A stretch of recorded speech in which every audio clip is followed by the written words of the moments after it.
এই প্রশ্নটা ঢাকা বিশ্ববিদ্যালয়ে 2024 সালে এসেছিল। দেখো এখানে তো একটা ইন্টিগ্রেশনের মান দেওয়া আছে, দেন বলা হয়েছে এই ইন্টিগ্রেশন ফাংশন যেটা এটার মান বের করো। তো এটা কিভাবে খুব সহজেই 5 সেকেন্ডের মধ্যে করবা দেখে নাও। এখানে দেখো যেটার মান চেয়েছে এটার সাথে কত যোগ করা হয়েছে, এত যোগ। তাহলে এটার সাথে 1 যোগ করো, কত হবে? 1 এর সাথে যোগ করলে হবে 9। দেন এই 4 এর সাথে 1 যোগ করো, 4 এর সাথে 1 যোগ করলে কত হবে? 5।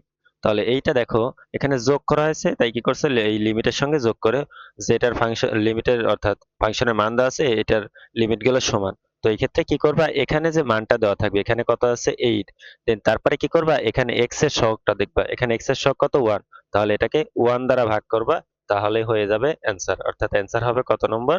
গ নম্বর 8। খুবই সুন্দর কিন্তু। দেখো এখানে কি করা হয়েছে? 2 বিয়োগ করা হয়েছে। তাহলে এখান থেকে 2 বিয়োগ করো 5 থেকে। তাহলে দেখো 2 থেকে 5 থেকে 2 বিয়োগ করলে কত হয়? 3। দেন তারপরে এখানে কি 2, 2 থেকে 2 বিয়োগ করো, তাহলে 2 থেকে 2 বিয়োগ করলে কত হবে? 0।